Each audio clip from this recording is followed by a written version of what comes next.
Alors, le résultat d'apprentissage aujourd'hui était vraiment d'apprendre à résoudre des problèmes de la vie réelle avec l'aide des triangles semblables. Donc, des triangles semblables, ils servent à beaucoup plus que juste des situations mathématiques.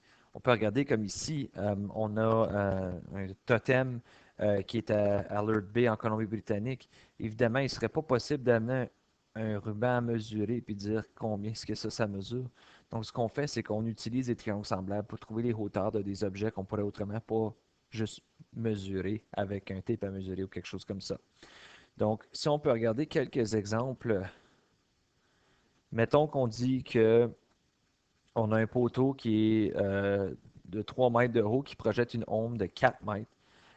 On dit qu'à proximité, il y a un arbre qui projette une ombre de 15 mètres. Quelle est la hauteur de l'arbre? Donc, une des choses qui est super importante, c'est de faire un schéma de la situation. Donc, on va commencer par faire un schéma de notre poteau. OK. Donc, le poteau, on dit qu'il a 3 mètres de haut. Et quand le soleil frappe dessus, ça va créer une ombre. Donc, l'ombre, ce serait ce qui serait par terre de 4 mètres. De l'autre côté, j'aurai un arbre. Là, vous allez voir mes talents d'art visuel. Et quand le soleil frappe sur cet arbre, on ne connaît pas la hauteur de l'arbre, mais on sait que son ombre de l'arbre est d'une grandeur de 15 mètres. Donc, on demande quelle est la hauteur de l'arbre. Alors, on pourrait dire que ça, c'est le H ici. Donc là, je ne sais pas si vous le voyez, mais c'est clairement deux triangles qui sont semblables. Donc, on pourrait utiliser la logique que les rapports entre les hauteurs et les rapports entre les bases devraient être la même chose, comme on a vu dans la leçon précédente. Donc ici, ça voudrait dire que lorsque ma hauteur est divisée par la hauteur du poteau, ça devrait donner la même réponse lorsque la longueur de l'ombre est divisée par la longueur de l'ombre du poteau. Donc là, je regarde, j'ai h sur 3 qui doit être égal à 15 sur 4. Donc là, on arrive à une situation de résolution de problème. Regardez ici, c'est une division. Donc, pour annuler une division, il faut faire une multiplication. Ça, c'est le contraire. Donc, il faut faire x 3. Ça va annuler le 3. Il va simplement me rester h. Mais si je le fais d'un côté, il faut le faire de l'autre côté. Donc, tu vas te retrouver avec 15 fois 3 sur 4 comme valeur de h. Et ensuite, ce que tu fais, c'est que tu sors ta calculatrice. Ça va me donner 11,25. Et les unités de mesure étaient en mètres, donc c'est 11,25 mètres. Alors, avec l'aide des triangles semblables, on est venu à bout de trouver que la hauteur de l'arbre est de 11,25 mètres.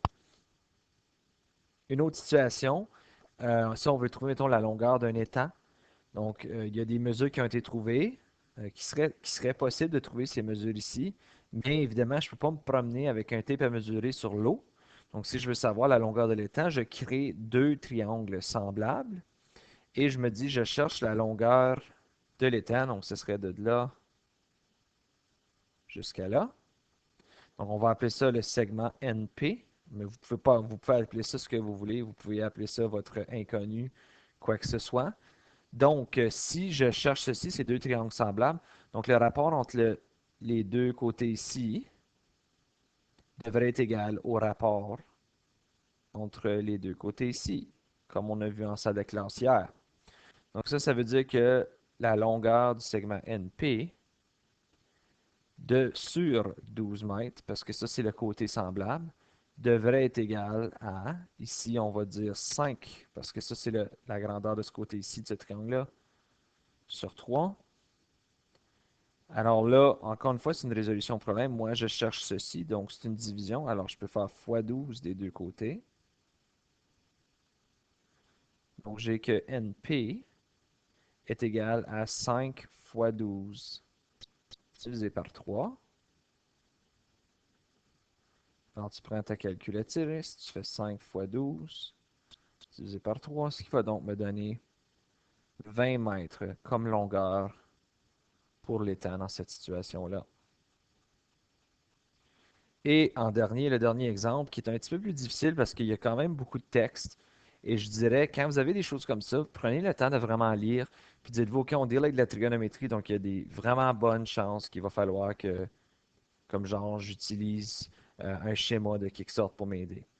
Donc, on dit que les yeux de Véronique, oh, là, j'étais un petit peu trop loin, se trouvent à 150 mètres du sol. Elle place un miroir sur le sol à 18 mètres de la base d'un mur d'escalade. Elle recule jusqu'à ce qu'elle voie le sommet du mur dans le miroir, et elle se trouve alors à 120 centimètres du miroir. Quelle est la hauteur du mur d'escalade? Donc là, ce qui va aider, c'est de faire un petit schéma. J'ai Véronique. Bon, elle a un grand coup, qui est à 150 mètres jusqu'à ses yeux, qui regarde un mur, mais elle veut savoir la hauteur d'un mur d'escalade, n'est-ce pas? On dit qu'elle met un miroir par terre,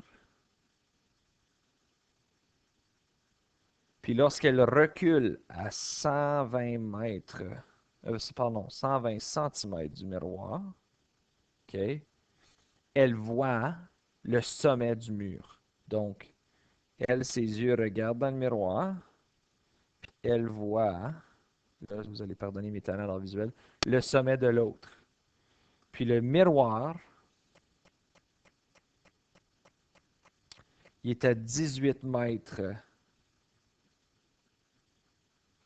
de là. Donc, je ne sais pas si vous voyez, mais ça crée maintenant deux triangles semblables dans cette situation-là.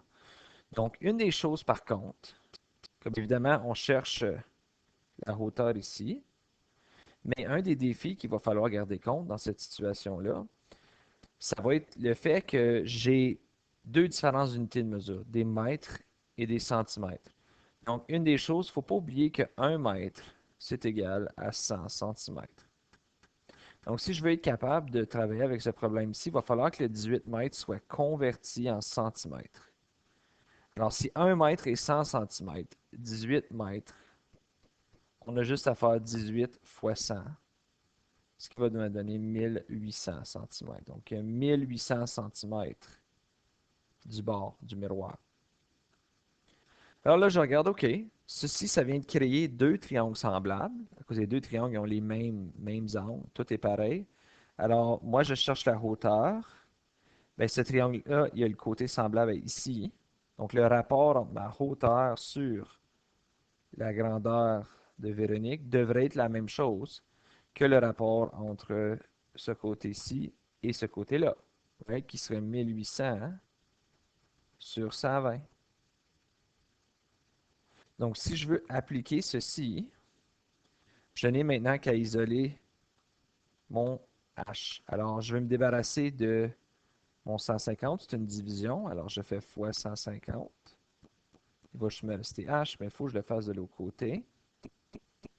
Donc ça va me donner que 1800 fois 150 divisé par 120, c'est la valeur pour ma hauteur.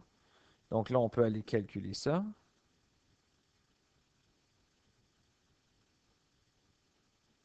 2250. Là, on est tout en centimètres. Alors, la hauteur du mur d'escalade est de 2250 centimètres. Donc, ceci met fin à la leçon d'aujourd'hui. Si jamais vous avez des questions, n'oubliez pas de communiquer avec moi.